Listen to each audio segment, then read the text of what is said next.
raiz e geração Nutella. Você já deve ter ouvido esse termo na internet, né, do raiz e do Nutella. E nós vemos que a geração nossa é uma geração muito Nutella. Você vai entender o porquê. Abra a palavra de Deus lá em Lucas 14. Nós vamos ler do 25 ao 35. É uma mensagem bem rápida, então eu peço que você preste bastante atenção. Que a hora que você vê já acabou. 14, do 25 ao 35. Diz assim: certa vez uma grande multidão estava acompanhando Jesus. Ele virou-se para eles e disse: quem quiser me acompanhar não pode ser o meu seguidor, se não me amar mais do que ama o seu pai, a sua mãe, a sua esposa, os seus filhos, os seus irmãos e as suas irmãs, e até a si mesmo. Não pode ser meu seguidor quem não estiver pronto para morrer como eu vou morrer e me acompanhar. Se um de vocês quiser construir uma torre, primeiro senta e calcula quanto vai custar para ver se o dinheiro dá. Se não fizer isso, ele consegue colocar os alicerces, mas não pode terminar a construção. E aí todos os que virem o que aconteceu vão caçoar dele, dizendo: esse homem começou a construir, mas não pôde terminar. Se um rei que tem 10.000 soldados vai partir para combater outro que vem contra ele, com 20.000, ele senta primeiro e vê se está bastante forte para enfrentar o outro. Se não fizer isso, acabará precisando mandar mensageiros ao outro rei, enquanto este ainda estiver longe, para combinar condições de paz. Jesus terminou dizendo: assim, nenhum de vocês pode ser meu discípulo se não deixar tudo o que tem. O sal é uma coisa útil, mas se perde o gosto, deixa de ser sal, e é jogado fora, pois não serve mais nem para a terra e nem para um monte de esterco. Se vocês têm ouvidos para ouvirem, então ouçam. De onde surgiu essa expressão raiz Nutella? Rapidinho. Surgiu de um Twitter, de um rapaz que tinha uma conta na Twitch, que chamava Joaquim Voltou. Ele não foi. Joaquim Voltou era o nome do camarada. Em 2016. E essa expressão Nutella, ela passou a ser usada para representar o perfil de jovem criado no carpete. O perfil de jovem criado com leite com pera. Você já deve ter ouvido essas expressões, né? Aquele jovem que não leva a vida da forma antiga, da forma bruta, da forma raiz. Por quê? Porque a Nutella é uma coisa que hoje em dia está mais acessível, né? Mas quando saiu, era uma coisa que só tinha na casa de quem foi criado no carpete. Não tinha na casa da humilde residência, né? da humilde vizinhança. Então, esse termo surge a partir daí. E nós vemos o quê? Que hoje em dia nós usamos esse termo para determinar quando uma coisa ela é uma coisa sólida, quando é uma coisa consistente, e nós chamamos de Nutella quando não é uma coisa sólida, não é uma coisa consistente. Lá no trabalho mesmo, quando chega um camarada que ele é muito mole, você fala assim: nossa, que camarada é muito Nutella, né? Não pega firme ali no serviço. E hoje em dia, nós vemos isso muito na geração que nós estamos inseridos. Você pode parar para pensar, você que é um pouquinho mais experiente, eu não sou tanto, mas eu lembro disso na minha época, as pessoas tinham mais força para lidar com as coisas. As pessoas passavam lutas e problemas na vida e tinham mais resistência para lidar com aquilo. Hoje em dia não, hoje em dia qualquer coisinha a pessoa já entra num milindre, qualquer coisinha a pessoa já não volta mais aqui, qualquer coisinha já não olho mais a sua cara. E nós vemos o quê? Que muitas vezes as pessoas têm sido enfraquecidas pela criação, pela mídia, pelas crenças, por aquilo que influencia diretamente a vida delas. E o grande problema, que é o que eu quero falar aqui hoje, é que nós temos vivido numa época que existe uma igreja raiz, mas existe uma igreja Nutella. E isso é completamente incoerente aos ensinos de Jesus. É uma coisa que não deveria existir, porque por mais que pode existir um camarada que trabalha, e você classifica ele ali como Nutella, por ele não ser muito arrojado, e ele conseguir manter o seu emprego, não existe quem consiga manter a sua vida cristã de forma frouxa. Não existe quem consiga manter a sua vida cristã se a pessoa não for firme, se a pessoa não for arrojada. E é isso que Jesus diz, nos textos que nós lemos, Jesus fala: olha, se aquele que quiser me seguir, Se ele não estiver disposto a amar mais a mim do que qualquer outra coisa, ele não pode me seguir. Só que nós vemos o quê? Como tudo hoje em dia é relativo, como tudo hoje em dia existe o lado fácil e o lado difícil, as pessoas trouxeram isso para dentro da igreja. Fala, não, tem a forma fácil de ser crente e tem a forma difícil de ser crente, então eu vou escolher a forma fácil. Você vai ver que Jesus nunca falou isso. Em momento nenhum, você vê Jesus negociando com alguém, falando assim, não, você pode viver desse jeito aí que não vai dar nada. Jesus nunca usou aquela palavrinha nada a ver que a gente usa constantemente. Não tem nada a ver. Jesus nunca fez isso.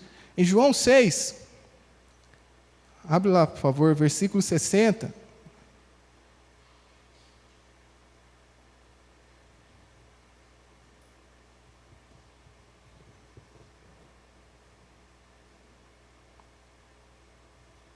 Muitos seguidores de Jesus ouviram isso e reclamaram. O que ele ensina é muito difícil. Quem pode aceitar esses ensinamentos? Não disseram nada a Jesus, mas ele sabia que eles estavam resmungando contra ele. Por isso perguntou, vocês querem me abandonar por causa disso? E o que aconteceria se vocês vissem o Filho do Homem subir para onde estava antes? O Espírito de Deus é quem dá a vida, mas o ser humano não pode fazer isso. As palavras que eu lhes disse são espírito e vida. Mesmo assim, alguns de vocês não creem. Jesus disse isso porque já sabia desde o começo quem eram os que não iam crer nele e sabia também quem ia traí-lo. Jesus continuou, foi por esse motivo que eu disse a vocês que só pode vir a mim a pessoa que for trazida pelo Pai. Por causa disso, muitos dos seguidores de Jesus o abandonaram e não acompanhavam mais. Jesus ele sabia que pessoas Nutella não conseguiriam andar com ele. E você vê por vários momentos Jesus falando palavras ali, nesse texto aqui mesmo. A multidão ali estava junto com ele, os discípulos estavam junto com ele, e Jesus estava vendo aquele monte de camarada Nutella ali. Falou, peraí, deixa eu dar um jeito nessa turma. E aí ele faz aquele discurso de João 6,60 em diante, onde ele fala assim, se você não comer da minha carne, não beber do meu sangue, simbolizando o nível de aliança que a pessoa devia ter com Jesus, você não pode caminhar comigo. E é interessante que Jesus, ele sabia, você vê que ele sabia que as pessoas estavam resmungando. E Jesus sabia qual seria o resultado das palavras que ele ia dizer. E ele sabia que as pessoas iam deixar de segui-lo. E Jesus não poupou palavras.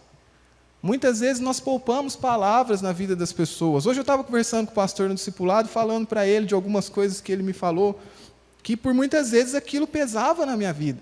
Mas eu agradeci ele hoje. Porque eu falei, pastor, graças a Deus em primeiro lugar, e porque o Senhor não mediu palavras para me orientar, conseguir vencer algumas áreas da minha vida. E às vezes nós poupamos, você vê que Jesus não fazia isso. Você vê Jesus quando ele foi falar com o jovem rico. O menino chegou lá, tinha dinheiro, se fosse nos dias de hoje, irmãos, a conversa com ele ia ser outra. E ele chega a Jesus, o que eu faço para herdar a vida eterna? Jesus fala, segue os mandamentos, faz tudo direitinho,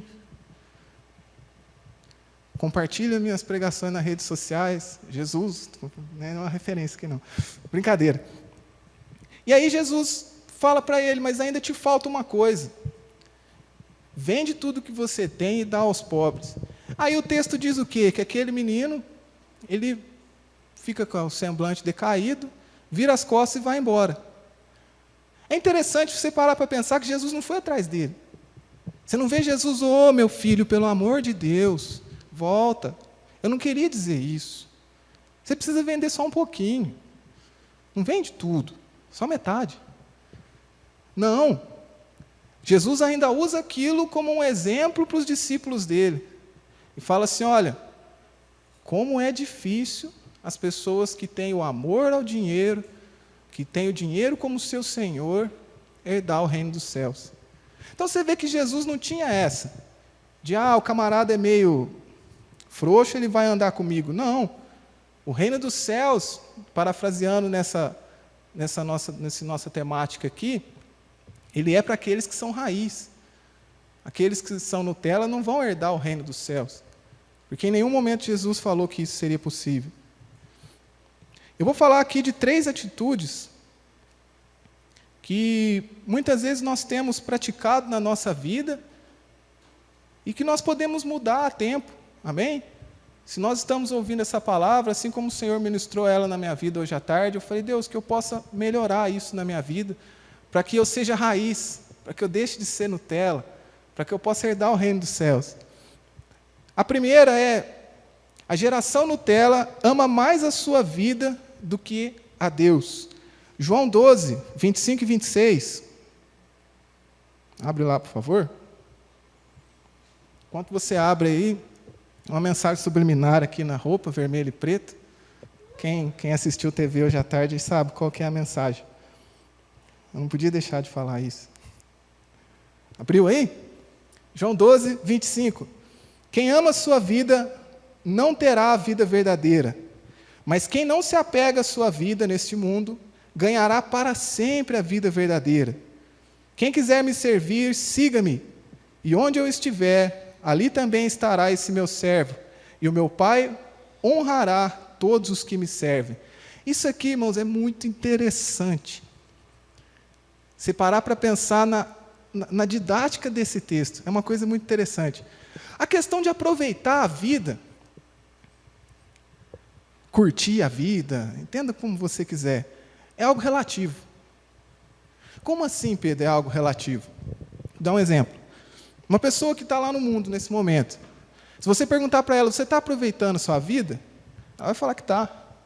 E eu não duvido que ela esteja, ela realmente está. Uma pessoa que nunca ouviu falar de Jesus, ela está aproveitando a vida dela? Está. Na concepção dela, ela está aproveitando a vida dela. Você que está aqui, que é cristão, aproveita a sua vida de uma forma diferente da forma que eu aproveito a minha vida. Quero que você entenda que esse conceito, porque muitas vezes nós pensamos assim, tá bom, mas as pessoas que não têm Jesus, elas não sabem aproveitar a sua vida. O que você que é cristão, que conhece amigos não crentes, mais escuta? Ô, Pedro, você não está aproveitando a sua vida, você não está vivendo a sua vida, você não está curtindo a sua vida, porque você não faz N coisas. Então, ou seja, essas pessoas estão curtindo a vida delas, estão aproveitando a vida delas. A questão é a seguinte: qual é o resultado dessa forma que elas têm aproveitado a sua vida, que vai ser produzido na vida delas? Aonde esse proveito vai levar elas? Porque entenda uma coisa, a forma como eu e você aproveitamos a nossa vida, a prova como as pessoas do mundo discernem o que é bom para a vida delas e o que é ruim, é de certa forma relativa. Para cada pessoa é uma coisa boa, é uma coisa ruim. Nós que conhecemos a palavra de Deus, sabemos o que realmente é bom, sabemos o que realmente vale a pena. Nós temos esse conhecimento. Mas, de qualquer forma, a vida deles tem sido boa. Talvez a nossa vida com comportamentos que não agradam a Deus tenha sido boa para você. Agora, o destino, as consequências que isso vai produzir na sua vida não são relativos. Quer você acredite, quer você não. Porque Jesus ele deixa claro naquele texto, aquele que amar a sua vida nesse mundo, vai perder. Então você pode passar a sua vida inteira fazendo tudo o que você quer, eu posso passar minha vida inteira fazendo tudo o que eu quero, e falar com propriedade dentro de mim que eu aproveitei a minha vida, que eu vivi a minha vida, que eu amei a minha vida. Mas se isso não se baseia naquilo que Deus deixou na palavra dele, o resultado, que não é relativo, vai acontecer na minha vida, que é o que Jesus falou, eu vou perder ela. Eu vou perder a vida eterna. Nós que sabemos da verdade, sabemos que se você vive uma vida fora de Deus, por mais que para você está sendo bom, você está se destruindo. Nós temos esse conhecimento, que é uma destruição. Que por mais que são momentos de prazeres, mas a dor é maior depois. Ainda que não imediata. Nós muitas vezes focamos no imediato, falando, olha, eu fiz isso e não deu nada. Mas e aí? E o dia que nós fomos chegar diante de Deus para prestar contas a Ele? Naquele dia já não vai haver mais chance de arrependimento. É uma coisa que nós temos que parar para pensar, nós somos seres eternos. A partir do momento que você nasce, você é um ser eterno. E você vai escolher, eu vou escolher, aonde eu vou passar a minha eternidade. Jesus já pagou o preço. para que nós pudéssemos ser salvos, para que nós pudéssemos romper com o pecado e viver com ele. Mas a escolha é nossa. Você vai escolher como você aproveita a sua vida. Mas as palavras de Jesus dizem, se você aproveitar da forma errada, você vai perder ela.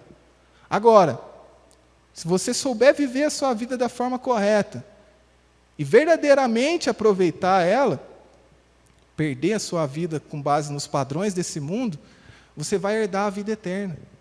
E é uma coisa interessante, que essa questão de amar, aproveitar, curtir a vida, ela é relativa por quê? Porque ela se baseia nos seus valores e princípios. Se você não tem valores cristãos, fazer as coisas de Jesus é chato. Não é proveito nenhum para a sua vida. Agora, se você tem valores cristãos e princípios cristãos, você se alegra.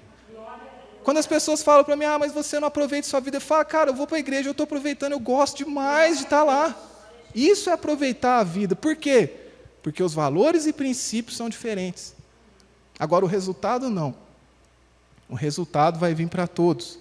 Amém? Segundo, a geração Nutella não aceita correção. Hebreus 12, nós vamos ler aqui do 5 ao 11, e depois desse já é só apenas o terceiro e a gente já encerra. Hebreus 12, do 5 ao 11.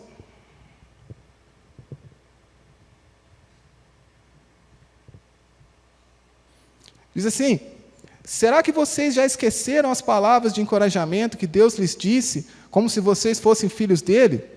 Pois ele disse, preste atenção, meu filho, quando o Senhor o castiga, e não se desanime quando ele o repreende. Pois o Senhor corrige quem ele ama e castiga quem ele aceita como filho. Suportem o sofrimento com paciência, como se fosse um castigo dado por um pai, pois o sofrimento de vocês mostra que Deus os está tratando como seus filhos. Olha que interessante esse texto. Pois o sofrimento de vocês mostra que Deus os está tratando como filhos. E às vezes a gente pensa assim, eu só sou filho se está tudo bem. Eu só sou filho se está tudo na maciota, como eles dizem por aí. E a Bíblia diz, o sofrimento de vocês mostra que Deus está tratando de vocês como filhos. Continuando. Se vocês não são corrigidos, versículo 8, como acontece com todos os filhos de Deus, então não são filhos de verdade, mas bastardos. No caso dos nossos pais humanos, eles nos corrigiram e nós os respeitávamos. Então devemos obedecer muito mais ainda ao nosso Pai Celestial e assim viveremos. Os nossos pais humanos nos corrigiram durante pouco tempo, pois achavam que isso era certo, mas Deus nos corrige para o nosso próprio bem, para que participemos da sua santidade. Quando somos corrigidos, isso no momento nos parece motivo de tristeza e não de alegria. Porém, mais tarde, os que foram corrigidos recebem como recompensa uma vida correta e de paz. Muito interessante que a gente não se apega aos detalhes do texto. Você já tinha parado para pensar nisso? Que o texto de Hebreus diz que o sofrimento na sua vida, mediante a correção de Deus, é uma forma dele demonstrar que ele é seu pai.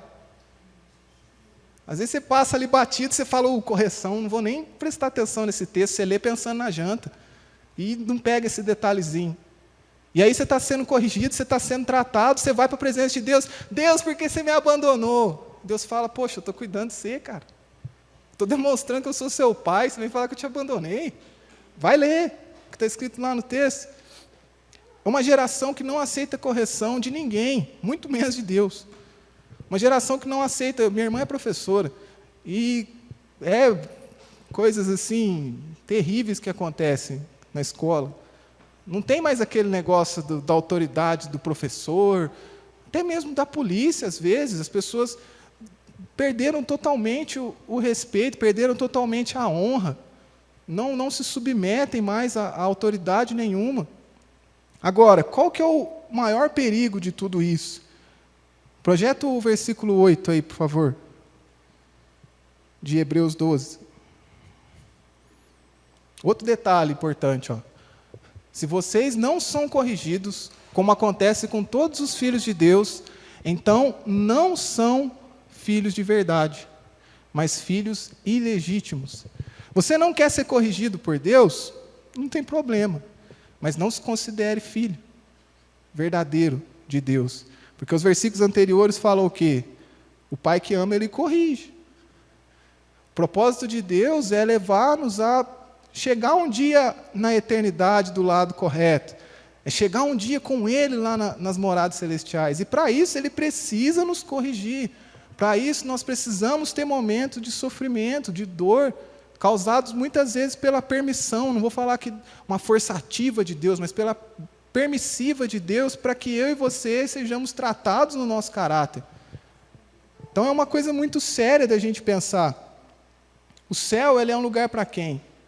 O céu é um lugar para os filhos. E será que nós temos deixado Deus nos corrigir?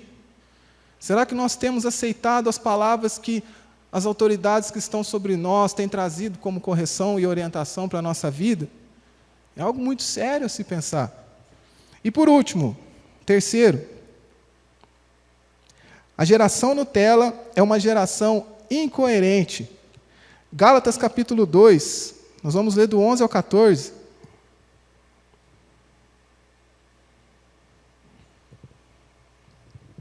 Porém, quando Pedro veio para Antioquia, da Síria, eu fiquei contra ele, Paulo falando, né? Eu fiquei contra ele em público, porque ele estava completamente errado.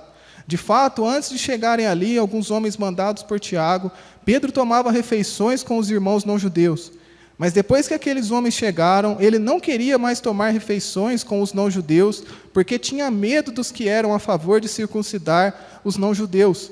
E também os outros irmãos judeus começaram a agir como hipócritas, do mesmo modo que Pedro. E até Barnabé se deixou levar pela hipocrisia deles. Quando vi que eles não estavam agindo direito, de acordo com a verdade do Evangelho, eu disse a Pedro na presença de todos: você é judeu, mas não está vivendo como judeu, e sim como não-judeu. Então, como é que você quer obrigar os não-judeus a viverem como judeus? Esse exemplo de Pedro é muito interessante. É um momento Nutella na vida de Pedro. É um momento onde Pedro, que havia negado a Jesus, depois ele se arrepende e é cheio do Espírito Santo e prega e as pessoas se convertem. Ele se coloca diante de uma situação onde, diante dos judeus, ele era judeu. Fora do olho dos judeus, aí ele comia carne de porco, aí fazia tudo de errado. Ele fazia tudo que os costumes, né, do judaísmo bloqueavam, Pedro fazia ali fora. Não coisas pecaminosas, mas dentro do costume judeu. E Paulo repreende ele, fala: ô Pedrão, engraçado você falar seu próprio nome, né? Pedrão, como assim, cara? Imagina uma conversa deles descolada hoje em dia. Como assim, velho? Você está fazendo isso? Os meninos chegam aí para tomar um lanche, aí você banca o bacana. Aí os meninos vão embora e vem os caras do outro ministério lá, você faz de santinho, você fala: não compactua com os irmãozinhos lá, não. E você vê o quê? Que Paulo repreende, qual que é a atitude central que Paulo repreende nele? A incoerência. Muitas vezes, Deus tem falado comigo isso, recentemente. Nos declaramos cristãos, mas não queremos viver como cristãos. Nós queremos o benefício de ser cristão, mas nós não queremos o preço. Isso é uma coisa interessante. Você quer tudo de bom que Jesus oferece. Você quer a cruz de Cristo, você quer a cura, você quer o perdão, você quer a salvação, mas não quer o preço. E Jesus nunca falou que isso seria possível. Pelo contrário, a palavra dele continua sendo a mesma. E se você falar: Jesus, eu não dou conta disso, ele vai se entristecer. Você acha que ele não se entristeceu com aquela galera de João 6 lá, que foi tudo embora porque só queria comida? Ele se entristeceu. Você acha que ele não se entristeceu com o jovem rico? Se entristeceu. Mas ele respeita a tua escolha num nível que você vê que ele não foi atrás daquelas pessoas. Não sei o paradeiro deles depois, se quando os apóstolos receberam o Espírito Santo, se eles se converteram, a gente não tem registro disso. Mas você vê ali Jesus falando: olha, o caminho é esse. A verdade é essa. Você quer seguir? Estamos juntos. Você não quer seguir? É uma pena. Mas a decisão é nossa. Então, para encerrar aqui, só relembrando quais foram os 3 pontos que nós falamos, sobre a diferença entre uma geração raiz e uma geração Nutella, é que a geração Nutella ama mais a sua vida do que a vida de Deus. Dentro dos seus padrões e princípios, buscam aproveitar a vida, mas se esquecem que o resultado é único.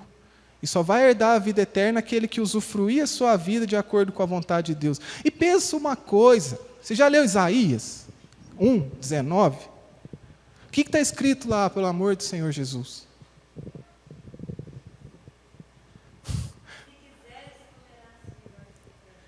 Se você me obedecer e quiser, comerá o melhor dessa terra. O melhor proveito da vida está em Deus. Porque, irmãos, quem criou tudo isso aqui? E lá na palavra ele fala, ó, se você quiser e você me obedecer, aí sim você vai descobrir o que é aproveitar a vida. Aí sim você vai descobrir o que é ter prazer na vida. Aí sim você vai viver o melhor dessa terra.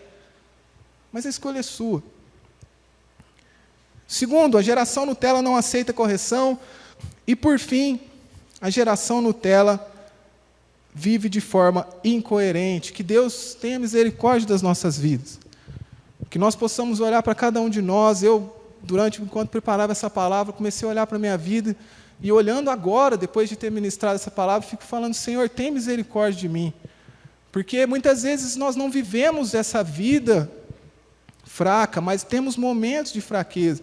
E Deus, Ele é perdoador, amém? A palavra de Deus nos confronta, não é para nos fazer ir embora. Quando Jesus confrontava aquelas pessoas que eu citei, o propósito de Jesus não é que eles fossem embora, não é que eles deixassem a Cristo. O propósito deles era o quê? Eu vou te falar a verdade para você ter o direito de mudar. Eu vou te falar a verdade para você ter a opção de mudar. E é isso que Deus faz conosco, quando Ele traz uma palavra, seja num culto, seja numa célula, seja onde for, que nos confronta, que você vai embora com vontade de bater em quem pregou, não é Jesus querendo que você não volta mais, é Jesus querendo que você fique para sempre. É Jesus querendo mudar a tua vida, mudar a minha vida. Então vamos orar nessa hora. Senhor nosso Deus e Pai amado, nós te agradecemos por essa palavra